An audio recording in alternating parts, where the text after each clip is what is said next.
नमोस्तु गुरुदेव। क्या मात्र तीर्थंकर ही स्वयंभू होते हैं या अन्य अरिहंत भी हो सकते हैं? देखिए, तीर्थंकर तो स्वयंभू ही होते हैं, पर केवल तीर्थंकर ही स्वयंभू नहीं होते।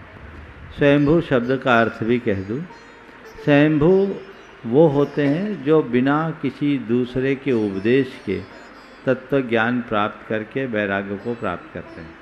तीर्थंकर भगवंतों को कभी किसी के उपदेश की आवश्यकता और अपेक्षा नहीं होती, इसलिए वो स्वयंभू होते हैं। वे किसी दूसरे का अनुकरण भी नहीं करते, वे खुद अपना रास्ता बनाते हैं और चलते हैं, और उनके द्वारा बनाया गया रास्ता हम सबके काम में आता है।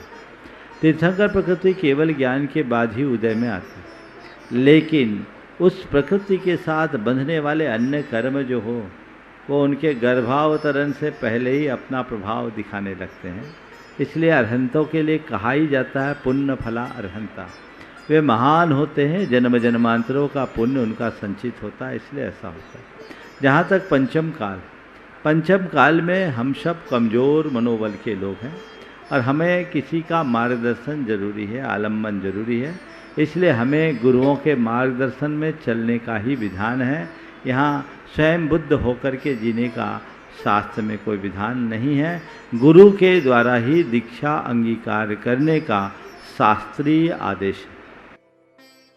नमोस्तु गुरुदेव। राजा श्रेणिक ने रानी चेरला का अपहरण कर विवाह किया, मुनिराज के गले में मरा हुआ सांप डाला और कोई व्रत संयम भी नहीं लिया, तो फिर इन्हें तीर्थंकर प्रकृति का बंध कैसे हुआ? देखिए, बहुत ही अच्छा सवाल और समझने लायक सवाल। राजा श्रेणिक के बारे में आज मैंने सुबह भी चर्चा की थी। राजा श्रेणिक का जो पिछला अध्याय बहुत खराब था। उसने एक तो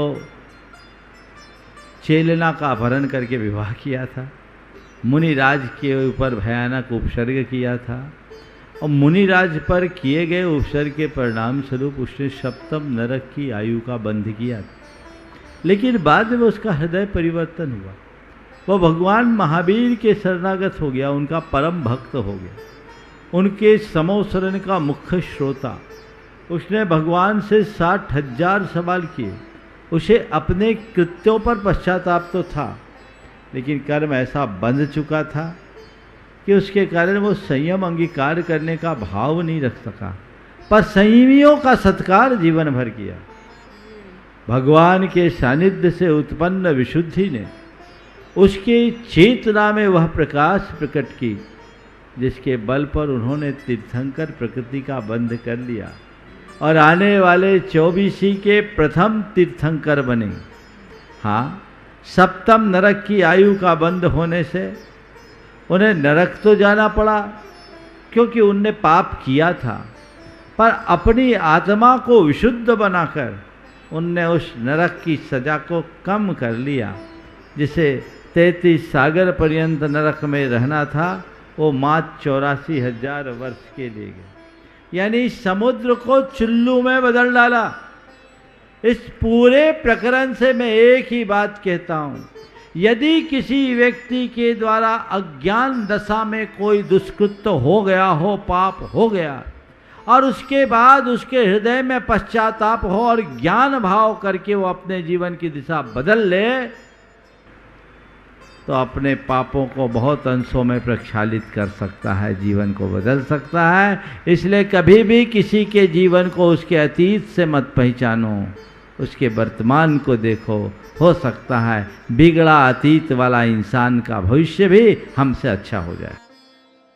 नमोस्तु गुरुदेव। अल्प अवस्था में वैधव्य प्राप्त महिला के लिए सही मार्ग क्या है? पुनर्विवाह या संयम रूपी मोक्ष मार्ग? देखिए, जीवन में संयोग किसी के साथ भी कुछ भी बन सकता है। कब किसके साथ क्या संयोग बन जाए कोई पता नहीं। यदि किसी स्त्री के साथ ऐसा होता है तो इसे एक संयोग मानकर स्वीकार करना चाहिए, इसमें उसका कोई दोष नहीं, और इसे एक वैराग्य का निमित्त बनाना चाहिए। शास्त्रीय विधानानुसार पति को खोने के बाद स्त्री के लिए शील, संयम, सदाचार का रास्ता अपना करके चलने का विधान किया गया। यदि वो संयम का मार्ग अपनाती है तो ब्रह्मचारिणी बनकर के समाज का आदर्श बनती है, सबकी श्रद्धा और आदर का पात्र बनती है। पुनर्विवाह वाम मार्ग है जो कतई अनुकरणीय नहीं है। ये महान दोष का कारण है और शास्त्रीय विधानानुसार इस प्रकार के दोषप्रद कृत्य करने वाले के कई भाव खराब होते। इसलिए अच्छा आदर्श तो यही है। अब दूसरे तरह का चलन अपना रहे हैं, ये उचित नहीं है। लेकिन एक जो और बीच का रास्ता, विवाह भी नहीं करे और संयम भी नहीं रखें, ये तो और महान अनर्थकारी है। हमें अपने इंद्रियों को वशीभूत करके शील संयम सदाचार का पालन करना चाहिए, बल्कि करना ही चाहिए। और समाज को भी ऐसी स्त्रियों को पूरी श्रद्धा और सम्मान देना चाहिए जिन्होंने वैधव्य को पाने के बाद भी संयम का रास्ता अपनाया, वाम मार्ग नहीं अपनाया। ये जो समाज का नकारात्मक दृष्टिकोण है कि अगर किसी स्त्री के पति का वियोग हो गया तो उसे अशुभ और अमंगल की दृष्टि से देखना, ये कतई अच्छी बात नहीं है। ये घोर अमानवीय कृत्य है। अगर किसी का पति चल बसा तो उसमें उसका क्या दोष? हमें तो उसके धैर्य की, उसके संयम की, उसके साहस की और उसकी श्रद्धा की सराहना करनी चाहिए कि पति को खो देने के बाद भी अपने एकाकी जीवन को पूरे पराक्रम के साथ जी रही। उसे अशुभ अमंगल की दृष्टि से नहीं देखना। ये हमारे मध्यकाल का कुपरिणाम है, जहाँ हमारे ऐसी स्त्रियों के लिए बीच बीच में धार्मिक आयोजनों में भी रोक टोक करके रोका टोका जाता है कि ऐसा न करें, ऐसा न करें। घरों में भी उनके प्रति इस तरह के नकारात्मक भाव होते हैं। ये कतई उचित नहीं है, ऐसा नहीं होना चाहिए, क्योंकि इस रवैये के कारण ही कई स्त्रियां हैं जो पुनर्विवाह कर लेना उचित समझती। ये उचित नहीं है। मार्ग यही है, वह संयम का मार्ग है, वह शील का मार्ग है, सदाचार का मार्ग है। विवाहिता स्त्री के पुनर्विवाह का हमारे लिए कोई शास्त्रीय मार्ग नहीं है। इनसे बचना चाहिए, चाहे वो वैधव्य को प्राप्त हो या वो परित्यक्ता हो। हालांकि हमारे यहाँ स्त्री के परित्याग का कोई विधान नहीं। हमारे शास्त्रों में या तो संन्यास है या विवाह है। तलाक तो हमारी संस्कृति का कलंक है। पर दुर्भाग्य है कि आज भी लोग इस तरह की प्रवृत्तियां करने लगे हैं, जो अच्छी बात नहीं है। हमें इनका ध्यान रखना चाहिए। नमोस्तु गुरुदेव। क्या समव शरण में गणधरों के साथ उपस्थित अन्य साधु भी उसी भव से मोक्ष जाते हैं, और वहाँ आर्यका माता जी की क्या भूमिका होती है? समव शरण में गणधर होते हैं जो मुनियों में प्रमुख होते हैं। गणधरों में भी मुख्य गणधर की सर्वाधिक भूमिका होती है। पुराणों के कुछ संदर्भों से ये दिखता है कि मुख्य गणधर की उपस्थिति में भी अन्य गुणधर मुखर हुए हैं, लेकिन अन्य मुनिगणों का वैसा कोई रोल नहीं होता। वे श्रद्धा भाव से भगवान की शरण में जाते हैं और भगवान के दर्शन और उनके तत्वोपदेश के रसपान से अपने आप को भाव विभोर करते, अपनी विशुद्धि को बढ़ाते हैं। जहाँ तक आर्यिकाओं का सवाल है, समव शरण में आर्यिकाएँ श्राविकाओं के कोठे में रहती है और वह संयम के पथ पर चलते हुए अपने जीवन को कृतार्थ करती है। वो महिलाओं में प्रमुख होती है। जैसे पुरुषों में प्रमुख चक्रवर्ती होते हैं, वैसे स्त्रियों में प्रमुख आर्यिकाएँ होती हैं।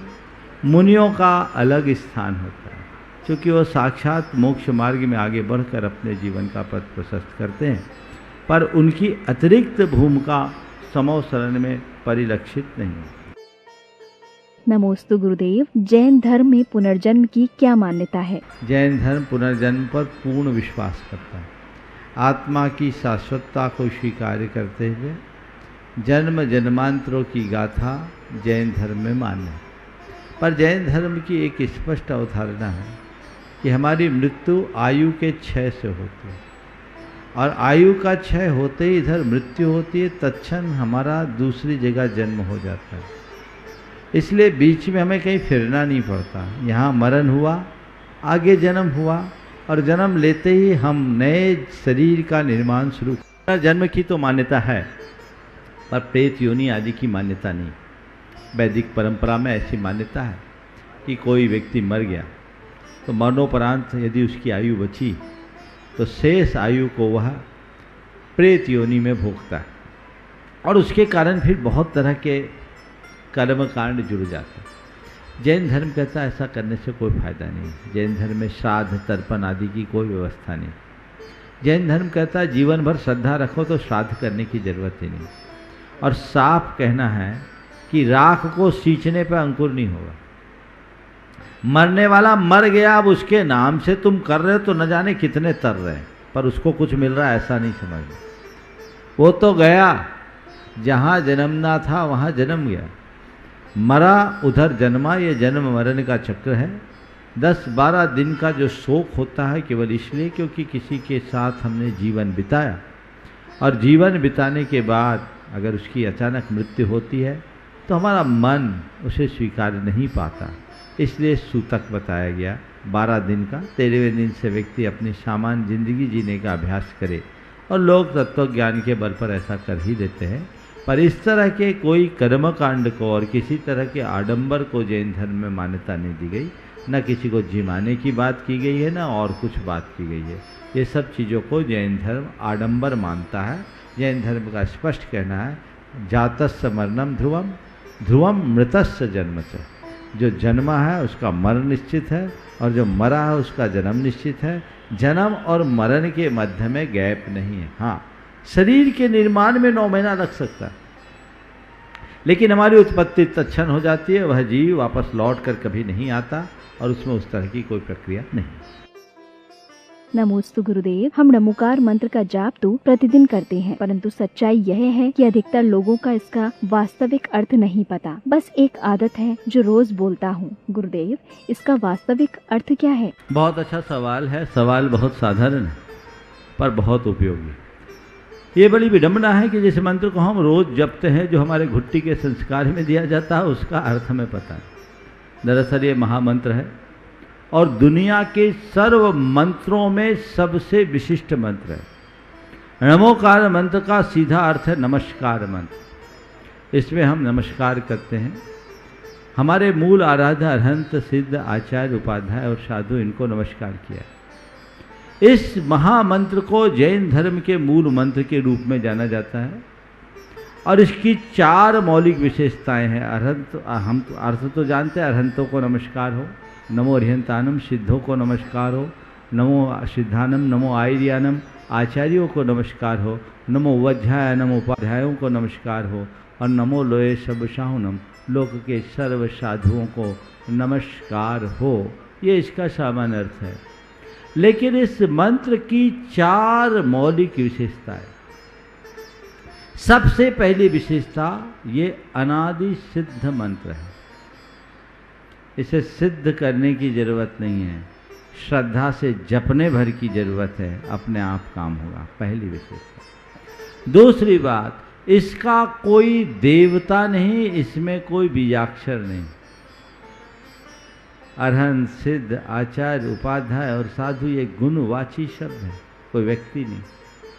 इसमें कोई भी बीजाक्षर नहीं है। दुनिया का इकलौता मंत्र है जिसका कोई अधिष्ठित देवता ना हो या जिसमें कोई बीजाक्षर ना हो।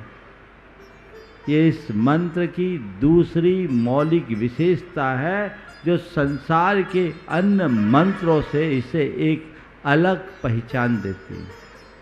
तीसरी विशेषता इस मंत्र की है कि इस मंत्र की कोई आनुपूर्वी नहीं है। इस मंत्र को उल्टा सीधा कैसे भी जप सकते हो, दूसरे मंत्र को ऐसा मत करना। और ये मंत्र पूर्ण मंत्र तो अपने आप में मंत्र है ही। इसके एक पद को भी जप लो तो मंत्र है। नमो अरिहंतानम बोलो तो भी मंत्र है। नमो सिद्धानम बोलो तो भी मंत्र है। नमो आयर्यानम बोलो तो भी मंत्र। नमो वज्रायनम बोलो तो भी मंत्र। और नमो लोये सब साहुनम बोल दो तो भी मंत्र है। इतना तो जाने दो, अरहंत का अ भी मंत्र है, सिद्ध का सी भी मंत्र है, आचार्य का आ भी मंत्र है, उपाध्याय का उ भी मंत्र है, और साधु का सा भी मंत्र है। ये इकलौता मंत्र। और चौथी विशेषता, यह मंत्र केवल सांत्विक और पौष्टिक कर्म में प्रयुक्त होता है, मारन मोहन उच्चाटन में इसका कोई रोल नहीं। यानी ये मंत्र कभी किसी का अनिष्ट नहीं करता, सबका भला करता है। और कोई तुम्हारा कितना भी बड़ा अनिष्ट करने वाला हो, इस मंत्र की आराधना करो, सारे अनिष्ट टल जाएंगे। एक प्रसंग सुनाता हूं। आप लोगों ने बाबा सूरजमल जी का नाम सुना होगा। जैन जगत के एक ख्यात लब्ध प्रतिष्ठाचार्य थे, ब्रह्मचारी। वो ट्रेन में यात्रा कर रहे थे, अपनी सीट पर बैठे थे। एक औघड़ बाबा आया, आकर के, अब वो नशा में था, अपना रुतबा दिखाया और पूरे कंपार्टमेंट को खाली करा दिया। बाबा जी से बोला, बच्चा उठ नहीं तो तुझे कच्चा खा जाऊंगा। अब बाबा जी तो खुद विधि विधान के ज्ञाता प्रतिष्ठाचार्य, बोले मैं क्यों उठूं, मेरी सीट है, मेरा रिजर्वेशन, मैं यहां बैठा हूं, यहां से क्यों उठूं। जब उन्होंने दोबारा धमकाया, तिबारा धमकाया, इन पर असर नहीं हुआ तो वो क्षुब्ध हो उठा और उनके ऊपर कुछ मांत्रिक प्रयोग करना शुरू कर दिया। बाबा जी ने उसके तेवर को देखा और कुछ नहीं किया, चुपचाप नमोकार मंत्र जपना चालू कर दिया। इधर ये नमोकार मंत्र जपे और वो बाबा पसीना पसीना हो गया, तर बतर, उसकी हालत खराब। 1 घंटे तक वो अपना मंत्र कर रहा और पसीने में तर बतर हो रहा है। घंटे भर बाद वो टॉयलेट गया। टॉयलेट गया तो लौट कर नहीं आया। सारे लोग उसकी हरकतों से परेशान तो थे ही। 15-20 मिनट बीत गए, जब वो लौट कर नहीं आया तो लोगों ने सोचा कि चलकर देखा जाए। टॉयलेट अंदर से बंद था और टॉयलेट खुलवाया गया, अंदर देखा गया तो वो व्यक्ति वहीं ढेर हो गया। वो वहीं ढेर हो गया। इसका रहस्य क्या है? उस व्यक्ति ने उन पर मारन मंत्र का प्रयोग किया था और बाबा जी ने नमोकार। उससे ऐसा सुरक्षा कवच उनके चारों तरफ तैयार हो गया कि वो मंत्र रिवर्ट हो गया। और कहते हैं मारन मंत्र यदि रिवर्स हो जाए तो प्रयोक्ता पर अटैक करता है। वो अपने ही मंत्र का शिकार हो गया और मर गया। ये कहानी नहीं, ये घटित घटना है, आज से लगभग 40-45 वर्ष पुरानी। तो ये मंत्र है, इस मंत्र की अपार महिमा है। हमें इसे श्रद्धा से जपना चाहिए और इसका पूर्ण लाभ उठाने की चेष्टा करनी चाहिए।